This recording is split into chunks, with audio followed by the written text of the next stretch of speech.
Do you ever feel like your brain is a Pinterest board full of projects, passions, and possibilities, but you have no idea which one to focus on first or which one to give your most effort to? You want to write a book, start a business, launch a podcast, create a new program, open a bookstore, and the list goes on and on and on. There's a certain kind of woman who can't stop dreaming, envisioning, and creating. Even when she's already busy, her soul is always whispering, what if we tried this next thing? If that's you, you're in the right place. Chances are you've been treated for a lot of your life like you're too much, too full of ideas and opinions, too non-committal, too dreamy, and at times maybe you've believed that. But here's what I want you to know. If you only take one thing from this video, let it be this. You're not messy. You're not flaky. You're not irresponsible. You're multi-passionate. And that's a beautiful thing, especially as we move into the new earth,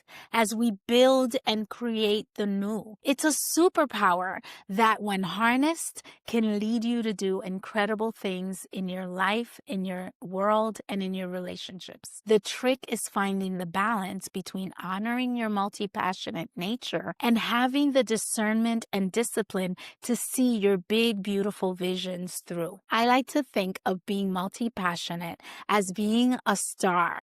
When you look at a star, there's a bright, steady core at the center of who you are, your values, your soul's essence. And from that center, light radiates out into many directions. Each beam is a passion, a calling, a curiosity. You're not meant to dim them and focus on just one. You're meant to learn how to let them shine in harmony. So how do we do that? I think that's the question. That's what we're talking about today. And before we dive in, hello and welcome, or welcome back if you're a regular listener. I'm your host, Patty Ferreira, a mentor for high achievers who want a more conscious and aligned approach to success. And this is Awakened and Rising, where we merge spiritual beliefs and growth, emotional intelligence, and high-level leadership to help you rise into your most powerful, aligned, and fulfilled self. If you've been craving deeper conversations like this, if you're looking to find the sacred sweet spot between your soul's calling and your desire for big success, if you find yourself wondering whether there are other conscious, ambitious, heart-centered, driven women like you out there, we're right here. We're right here, love. Welcome home. You're in the right place. Subscribe to my channel and let's stay in touch. Okay, so let's get down to business, to what we came here to talk about. If you're multi-passionate, you've probably spent a lot of your life apologizing, contorting, or self-dismissing ideas, apologizing for changing your mind yet again, for being indecisive, or jumping ship before an idea is fully baked. You know you have the power to do huge things when your heart is set on it. You've moved mountains in your life. You're already wildly successful, probably in multiple areas of your life. And yet, your inspiration is a double-edged sword. As swiftly as it can compel you forward, it can also sporadically change directions or fragment off in a spiral of ideas. Your Achilles heel is committing to seeing your ideas through to the end. You might even find yourself frozen in procrastination, overwhelm, or overthinking because you're not sure what to focus on first. Or you feel like choosing one idea means giving up on another. So how can you make the most of your multi-passionate magic without getting overwhelmed by the constant influx of ideas? So many of the women I work with are truly multi-passionate and multi-talented. Today, I want to share with you and all our listeners A few of the strategies that have helped my clients leverage their brilliance without letting it overtake them. So, step one, and most importantly, stop apologizing for who you are. Your desire to explore multiple passions isn't a flaw, it's evidence that your soul is alive, curious, and expansive. But here's what often happens. Somewhere along the way, maybe a parent or a teacher or even a well-meaning friend told you to pick one thing and stick with it. If you're a business owner, you've probably been given the advice to niche down, and you've probably resisted it ruthlessly. These are all the ways in which we're invited to play small when we're multi-passionate. Maybe you were called unfocused or scattered.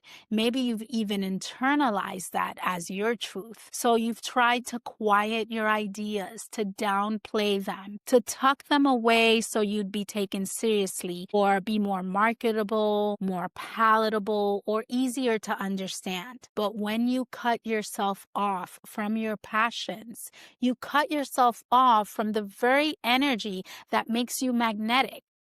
So instead of apologizing for your curiosity, celebrate it.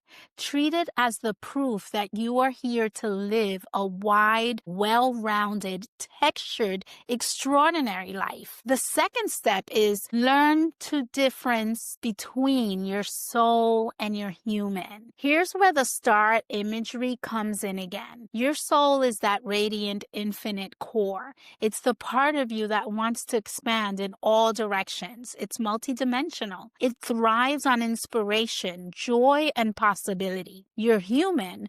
The part of you living in this tangible 3D world needs something different. It needs structure. It needs rest. It needs focus, resources, a process, and boundaries so it can actually bring those visions into form.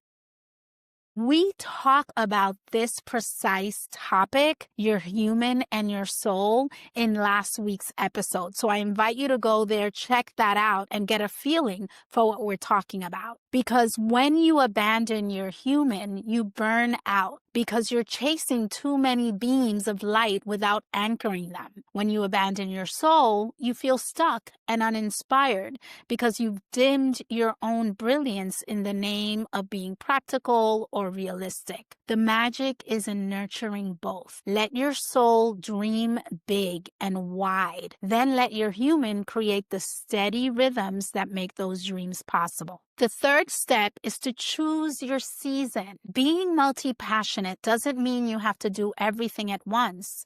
It means you have a beautiful buffet of ideas and dreams to choose from. But in each season of your life, you get to choose which one is going to be your main dish, your main topic. Think of it like this. Right now might be your book writing season, or your deepening your coaching practice season, or you're looking and seeking for a promotion, or building a new offering season.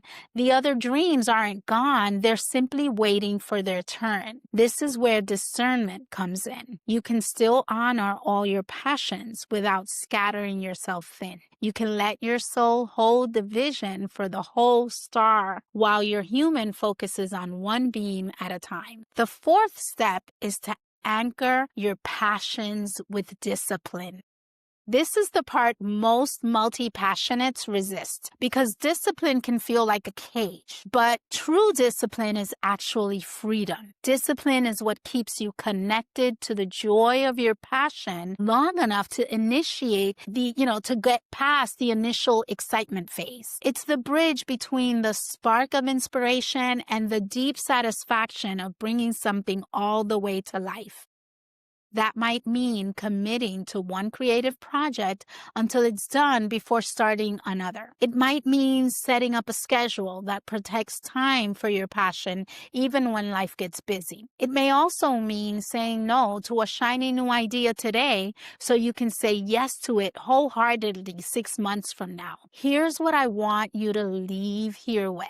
And I want you to understand with depth and clarity. Being multi-passionate is not a liability. It's a sign that you are deeply in touch with your soul's desire to create, contribute, collaborate, and explore. And that you're called for something more, something bigger than others might be able to get their heads around. When you learn how to honor that desire and give your human the structure it needs, you become unstoppable. So this week, I invite you to reflect which passions feel most alive for you right now. What gives you most joy? You don't have to decide what you want to do for the rest of your life now, but what's calling to you the loudest in this moment? And what would it look like to give yourself full permission to focus on this calling without abandoning the rest of your life, the rest of your responsibilities? You may love everything that you're up to. It's okay. You, my love, are not too much. You've got this. Deep bow.